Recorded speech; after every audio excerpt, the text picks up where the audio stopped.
Hey guys, it's Randy from Voices. Now we've covered setting up your profile, setting up your demos. We've looked at the hiring page to see which jobs would be a good fit for you. Now it's time to dig in and start auditioning. Today we're gonna cover the top tips, the insider know-how, the do's and the don'ts of auditioning, and we're gonna show you exactly how to be successful with us here at Voices. So let's get to it.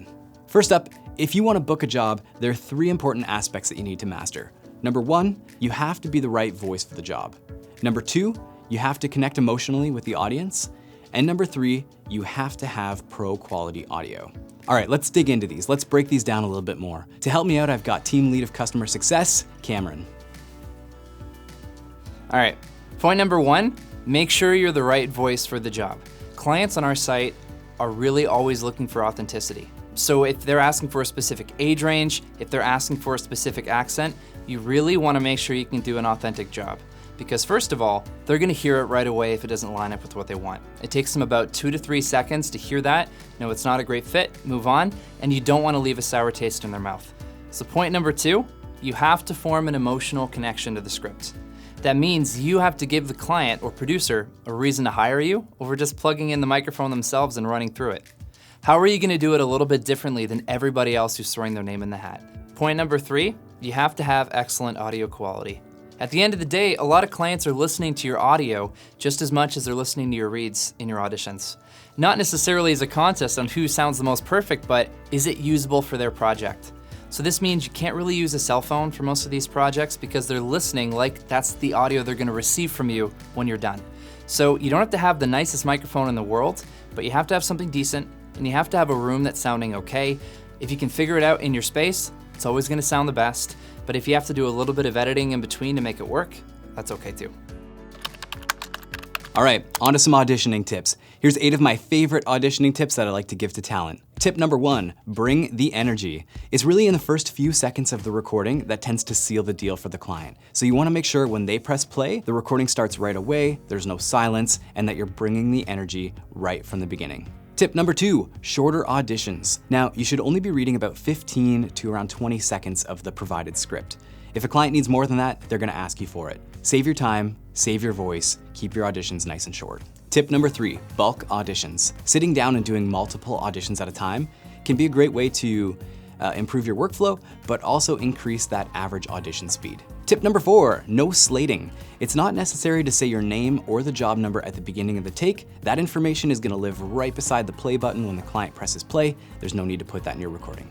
Tip number 5, more volume. Now we find that quiet auditions, they just don't stand out, and we see a lot of talent losing out on opportunities because their volume wasn't as loud as the competitors. So we always recommend normalize your audio files to around -1 dB. That way you know you're stacking up against the competition. Tip number 6, no watermarking. It's super distracting, it's not necessary, you're only reading a small portion of the script, so there's no need to watermark your files. If a client ever used your file without your permission, we're gonna go to bat for you, we're gonna have the video taken down, or get you paid for the job. Either way, we've got your back. Tip number 7, no music. Music can be really distracting, especially if the music that you chose is different from what the client had in mind. Also, the client might be worried that you might be covering up some audio issues, so just give them a nice, clear, lightly touched up audio file with no music. Tip number 8, it's a bit of a long one. The audio that you deliver in your audition is what the client is expecting as a final product. So it's really important that you have professional quality audio, and then once a client hires you, you're not gonna be expected to do anything different for a final product. All right, how do you bid? Well, it's simple. You bid exactly what you feel is appropriate for the job, and you can also ignore the added platform fee. The budget that you see posted is the budget that the client said they have available. A common question we get is bidding low the best way to secure the job? And the simple answer is no. Not only are you missing out on funds that the client already said that they have available, it actually makes it look like you don't know what you're doing. If your rates are typically higher than what's posted, bid higher, it's that simple. If the client likes your performance, they're going to find the funds to pay you for the job. The bottom line is, always bid what you feel is appropriate for the amount of work that's being asked.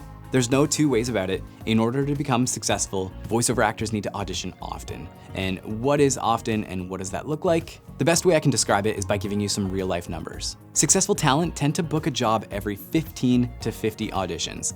Now this type of success can take up to a year of full-time auditioning to achieve. When you're starting out, booking a job every 25 to 50 auditions is really great.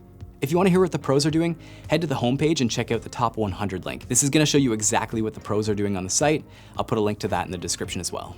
Just remember, these are just general guidelines to help you know what a successful journey typically looks like. If you find that you're putting in the effort, you've got great quality auditions, and you're not seeing the results you want, please get in touch with us. We're always happy to check out your profile and your demos to make sure that you're on the right track. If it's performance improvement that you're after, we can put you in touch with a performance expert, also known as a voiceover coach. As always, happy auditioning, and we'll see you in the next one.